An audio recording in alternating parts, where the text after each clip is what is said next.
जनपद पंचायत नौगांव में यूपीओ द्वारा अनैतिक व्यवहार कर वेतन कटौती के संबंध में सचिव एवं सहायक सचिव कर्मचारी संगठन ने कलेक्टर को सौंपा ज्ञापन। मिली जानकारी के मुताबिक जनपद पंचायत नौगांव अंतर्गत आने वाले 29 सहायक सचिव की एपीओ परदेसी के द्वारा अनैतिक व्यवहार कर वेतन कटौती की गई है, जिस संबंध में सचिव एवं सहायक सचिव कर्मचारी संगठन के द्वारा कलेक्टर को ज्ञापन दिया गया है। साथ ही जिला पंचायत सीईओ को भी ज्ञापन दिया गया है, जिसमें उन्होंने बताया है कि एपीओ परदेसी के द्वारा अनैतिक व्यवहार किया जाता है और साथ ही उनके द्वारा वेतन कटौती की गई है। इस संबंध में आप लोगों ने आवेदन दिया? आज हम मुकरबाद का ही जिला पंचायत छतरपुर मैम को आवेदन ज्ञापन देने आए हैं। जनपद पंचायत नौगांव अंतर्गत जो नंबर माह की सैलरी थी एपीओ परदेसी साहब हैं, उनके द्वारा 20 रोजगार सहायकों की 7-7 दिवस की और 9 रोजगार सहायकों की 3-3 दिवस की सैलरी बिना समीक्षा की और बिना कारण बताओ नोटिस की ही काट ली गई है। जबकि हम लोगों नरेगा से सैलरी नरेगा से डलती है तो उसमें दोबारा डलने का प्रावधान नहीं है। इसलिए हम सब लोग आज समस्त रोजगार सहायक और सचिव ज्ञापन देने मैम के पास आए हैं, जिला पंचायत सीईओ मैम के पास, और ज्ञापन देंगे। किन कारणों से सैलरी काटी गई? ये कारण ना तो कोई नोटिस है, ना कोई समीक्षा है, ना कोई जानकारी दी गई है और वेतन काट ली गई है बिना कारण के, जिसकी नोटशीट संलग्न की है हमने। क्या वजह लग रही है आप लोगों को, क्यों काटी गई आपको? बजट हम लोग दिन रात काम करते हैं, केवाईसी समग्र आईडी आयुष्मान कार्ड का काम करते हैं, दिन रात काम करते हैं, फिर इसके बाद भी कोई हमें कोई जानकारी मिले या कोई लेटर मिले तो उसकी वजह से हमें पता चले किस कारण से काटी गई। कोई लेटर जारी नहीं हुआ है, ना कोई सूचना दी गई और वेतन काट ली गई है। आपका शुभ नाम? गोपाल प्रसाद शर्मा। सुनील कुमार तिवारी, पंचायत सचिव संगठन जिला अध्यक्ष। किस तरह का आप लोग आवेदन दिए? आज सचिव कल जानकारी हुई अपने रोजगार सहायक जो सचिव साथी हैं उनके ब्लॉक अध्यक्ष महोदय से कि इनकी वेतन काट ली गई है।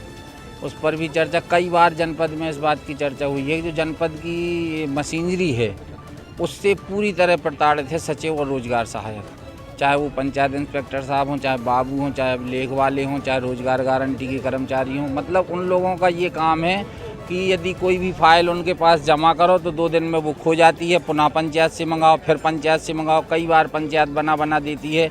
वो अपनी जिम्मेदारी तो कुछ समझते नहीं हैं। यदि मैम को वेतन काटना, जैसे वेतन आज मान लीजिए रोजगार सहायक ने 0 मास्टर लगाया, मास्टर नहीं लगा पाया, केवाईसी कर रहा है, अन्य कामों में बिजी है, नहीं लगा पाया, 1 दिन बाद लगा देगा, तो आपने उसकी तो वेतन काट दी, रोजगार सहायक की वेतन काट दी, सचिव की वेतन काट दी।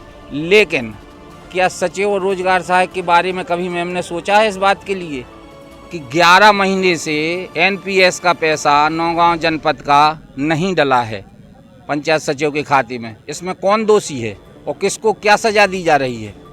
क्या इस पर भी कभी विचार किया मैम ने? किन मैडम के द्वारा काटे गए पैसे जनपद सीईओ मैडम के द्वारा काटे गए हैं और जो रोजगार गारंटी के एपीओ हैं परदेसी बाबूजी, वो ही इसका जो है पूरा ब्यौरा बनाते हैं रोजगार सहायकों की वेतन का, तो उन्होंने काट दिए हैं। तो इस तरह से मतलब सजा के लिए ही रोजगार सहायक और सचिव बना हुआ है केवल, इसके अलावा किसी को और कोई न जिम्मेदारी है, न कोई काम की जवाबदेही है, न कोई नियम है, न कोई समय है।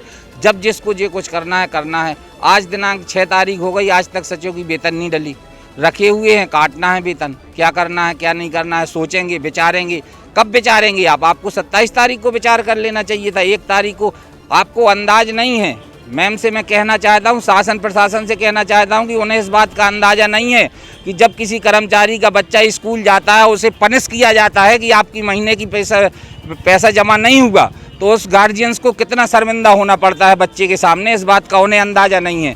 वेतन काटने के लिए तो वो तैयार है, लेकिन कभी उन्होंने सचिव और रोजगार सहायक की आत्मा में झांक के देखा कि उनकी परेशानियाँ क्या हैं, उनकी परेशानियों को भी समझें। वो पूरी नहीं होती है तो क्या करेंगे? कलम बंद हड़ताल।